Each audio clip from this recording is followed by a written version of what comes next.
மரியே வாழ்க. எல்லாரும்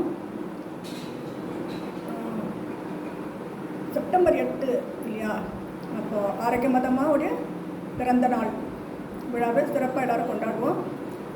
அந்த டயத்தில் நிறைய பேர் காவி கட்டுவாங்க. அது எல்லாருக்கும் தெரிஞ்சது தான். அது எதுக்கு கட்டுறாங்கன்னா, ஒன்று அவங்க தேவைகளை கேட்குறாங்க, காவி கட்டி தேவைகளை கேட்பாங்க. இல்லைன்னா அவங்க கேட்ட தேவை நிறைவேறினதுனால நன்றி இடத்துல கட்டுவாங்க. அந்த ரெண்டு காரணத்துக்காக தான் அந்த சீசனில் கட்டுறது. சரியா? சரி, இப்போ தபசு காலத்தில் காவி கட்டுறது எதுக்கு நிறைய பேருக்கு தெரியல. எதுக்குன்னு சொன்னால், நம்பர் 1 நன்றி அறிதல். சரியா? உட்காந்து யோசிங்க. எல்லாருமே நல்லா தான் ஆண்டவர் வச்சிருக்கிறார். ஆனால் நம்ம என்ன பண்ணுறோம், எதனா கேட்டுக்கிட்டே இருக்கிறோம். அது புரிஞ்சுக்காதவங்க, வாழ்க்கையை புரிஞ்சுக்காதவங்க எதையாவது கேட்டுக்கிட்டே இருக்கிறாங்க. இப்போது அப்பா வேலைக்கு போகிறாங்க, கட்டாயம் சாயங்காலம் எதுனா ஸ்நாக்ஸ் வாங்கிட்டு வருவாங்க. அம்மா காலையில் எழுந்துக்கிறாங்க, கரெக்டாக காலையில் டிஃபன் கொடுத்துருவாங்க, மதியானம் சாப்பாடு கொடுத்துருவாங்க, நைட்டு சாப்பாடு கொடுத்துருவாங்க. எந்த குறையும் கிடையாது. ஆனால் அந்த வீட்டில் இருக்கிற குழந்தை 5th ஸ்டாண்டர்ட் படிக்குது. அது காலையில் இருந்தோன்னா, அம்மா எனக்கு இன்றைக்கி டிஃபன் பண்ணி தருவீங்களா, அம்மா மத்தியானம் எனக்கு சாப்பாடு பண்ணி தருவீங்களா, அவங்க அப்பா கிட்ட, அப்பா எனக்கு எதனா ஸ்நாக்ஸ் வாங்கிட்டு வந்து தருவீங்களா இன்றைக்கி, இப்படி கேட்டால் என்ன அர்த்தம்னா, அப்பா அம்மா மேலே நம்பிக்கை குறைவு. இதுதான் காரணம். நம்ம அப்பா அம்மா நமக்கு தான் செய்வாங்க அப்படின்ட்டு நம்பணும். புரியுதா? அதனால் இந்த ஒரு உதாரணத்தை ஞாபகத்தில் வச்சுக்கோங்க. நீ கேட்கவும் தேவைகளை அறிவேன் அப்படிங்கிற ஆண்டவர் சொல்லியிருக்கிறார் பைபிளில்.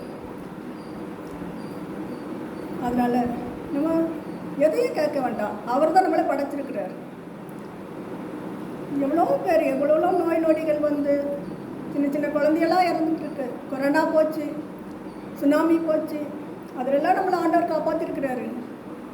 ஏன்னா என்ன சொல்கிறாரு, ஒவ்வொருத்தருக்கு கொடுத்து ஒரு திட்டம் வச்சுருக்கிறேன் அப்படிங்கிறாரு. சரியா?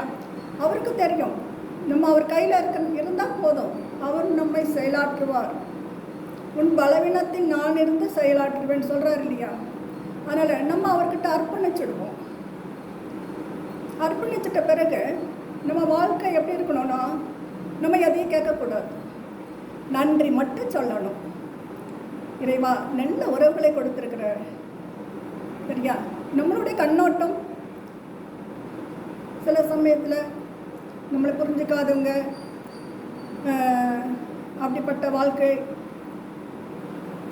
ஃப்ரெண்ட்ஷிப், ரிலேஷன்ஸ், கூட பிறந்தவங்க, அப்பா அம்மா எல்லாம் இருந்தாலும், குறைகளோடு இருந்தாலும் நம்ம சொல்ல வேண்டியது என்னது, நன்றி மட்டும்தான். ஏன்னா நம்மளோட கஷ்டத்தில் படுறவங்க, நம்மளோட எதுவுமே இல்லாதவங்கெல்லாம் நிறைய லட்சக்கணக்கான பேர் இருக்கிறாங்க. அதனால எல்லாரோடைய நம்ம தான் நல்லா இருக்கணும்னு நினைக்கல, நிம்மதியாக தூக்கம் வரும், சந்தோஷமாக இருக்கலாம் நம்ம. சரியா? அதனால் அதெல்லாம் நம்ம சொல்ல வேண்டியது ஒன்று தான். நல்ல உறவுகளை கொடுத்தீரே நன்றி, நல்ல ஃப்ரெண்ட்ஷிப் கொடுத்தீரே நன்றி, இந்த நாளில் எல்லாமே நீங்கள் நல்லா தான் செஞ்சீங்க நன்றி. நன்றி மட்டும் சொல்லிகிட்டே வாங்களேன். சரியா?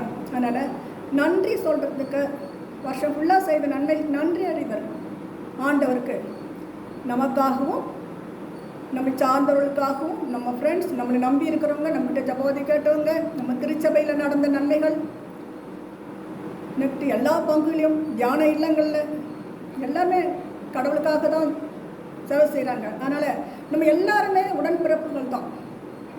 அதனால் எல்லாருக்கும் செய்த நன்மைக்கு நன்றி எடுக்கலாம். நம்ம ஒரு காவி கட்டி கடவுளுக்கு நன்றி சொல்கிறது பெரிய ஒரு மகிழ்ச்சியான காரியம் ஆண்டவருக்கு. சரியா?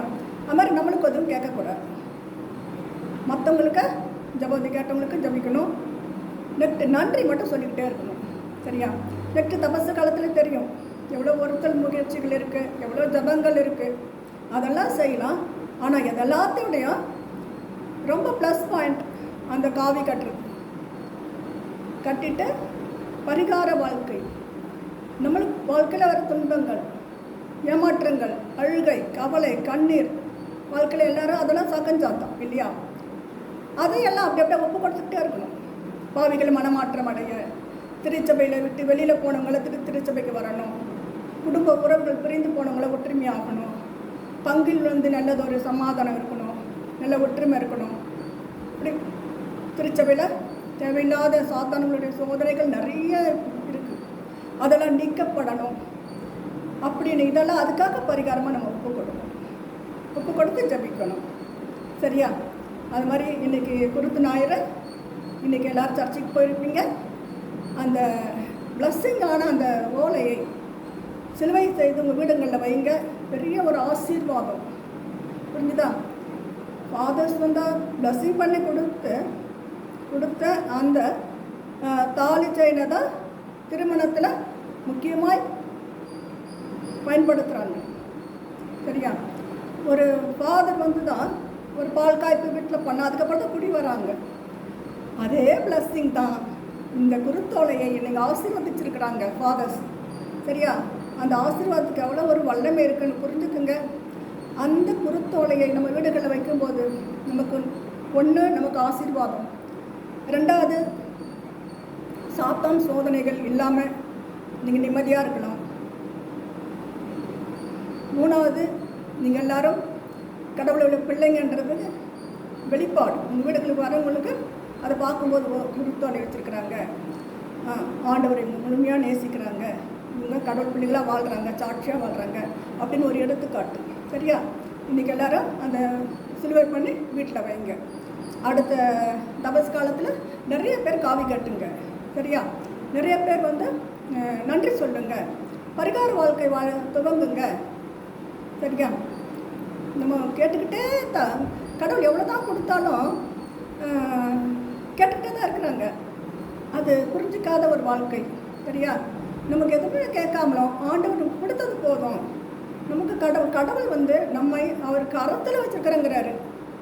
அதுக்கு பிறகு எனக்கு சொல்ல தெரியல. ஆண்டவர் கரத்திலே நம்ம இருக்கும்போது அவர்கிட்ட நம்ம எதுனா கேட்கணுமா? யோசித்து பாருங்களேன். அதனால் நமக்காக எதுவும் கேட்க வேண்டாம். எல்லோரும் ஒப்பு கொடுங்க. உங்கள் பிள்ளைங்களா ஒப்பு கொடுங்க, உங்கள் வீட்டில் இருக்கிறவங்களா ஒப்பு கொடுங்க, உங்களை புரிஞ்சிக்காத ரிலேஷன்ஸாக ஒப்பு கொடுங்க. உங்களுடைய உற்றார் உறவினர்கள், நண்பர்கள் உங்களுக்கு புரிஞ்சிக்காத இருக்கிறாங்களா? உங்களை பற்றி எதனா தப்பாக பேசுகிறாங்களா? நீங்கள் நல்லது சொன்னாலும் அவங்களுக்கு புரிய மாட்டேங்குதா? அதுக்கெல்லாம் மனசு கஷ்டப்படாதீங்க. அவங்க எல்லாத்தையும் அர்ப்பணிங்க. ஆண்டவர்கிட்ட அர்ப்பணிச்சுட்டு உமது சித்தப்படி நடத்த ஆண்டவரேன்ட்டு சந்தோஷமாக இருங்க. வரியே வாழ்க்கை.